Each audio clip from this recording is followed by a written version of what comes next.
আঁতৰাই সত্য প্ৰতিষ্ঠা কৰাটোৱেই শিক্ষাৰ মূল লক্ষ্য। ছক্ৰেটিছ। এজন বিশ্বাসী বন্ধু হৈছে জীৱনৰ মহৌষধ, তিৰুকুৰাল।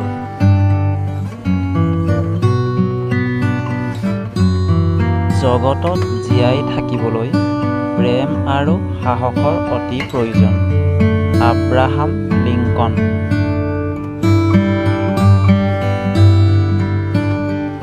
শিক্ষাই জ্ঞান, জ্ঞানেই শক্তি। ছক্ৰেটিছ।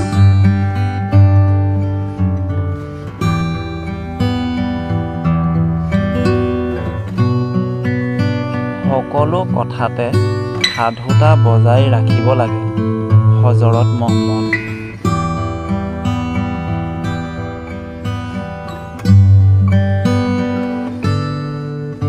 আদৰ্শহীন মানুহ গুৰি বঠা নোহোৱা নাৱৰ দৰে। মহাত্মা গান্ধী।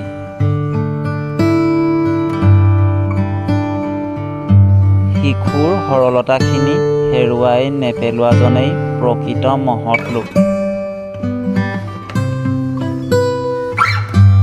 যি নিজস্ব হেৰুৱাই সি সকলো হেৰুৱায়। মহাত্মা গান্ধী।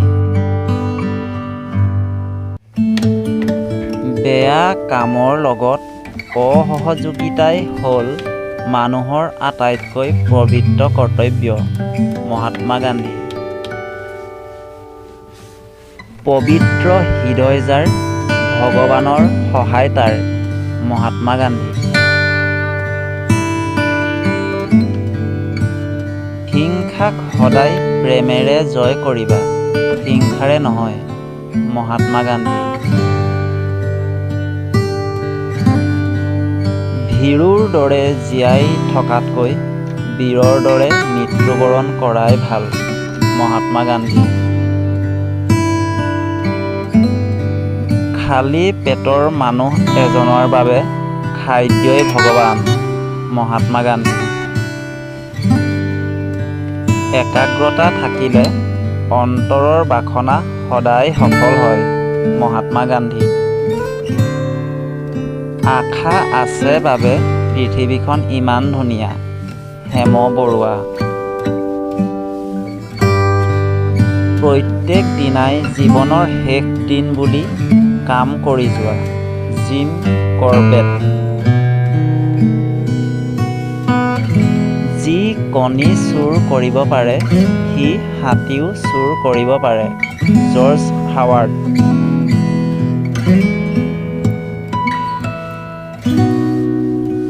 আমাৰ চিন্তা ভাৱনা পৰাই চৰিত্ৰ গঠন হয়।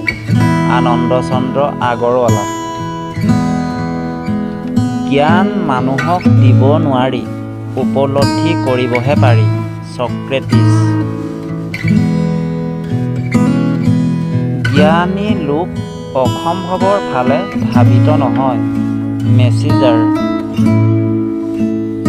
মৰমে মৰমৰ জন্ম দিয়ে। ছফোপলছ।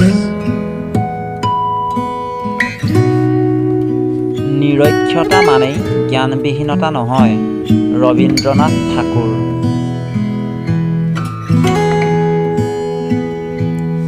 বন্ধুত্ব হৈছে দেহত বাস কৰা এটা আত্মা।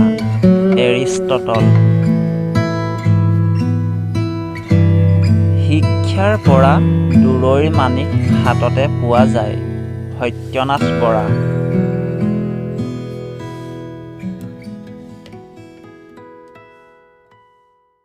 কাম কৰিবলৈ মানুহ জন্ম হৈছে। যি মানুহে কাম নকৰে সি মানুহেই নহয়। Joseph Conrad.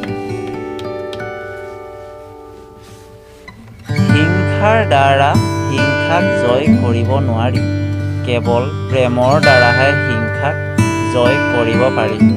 বুদ্ধদেৱ।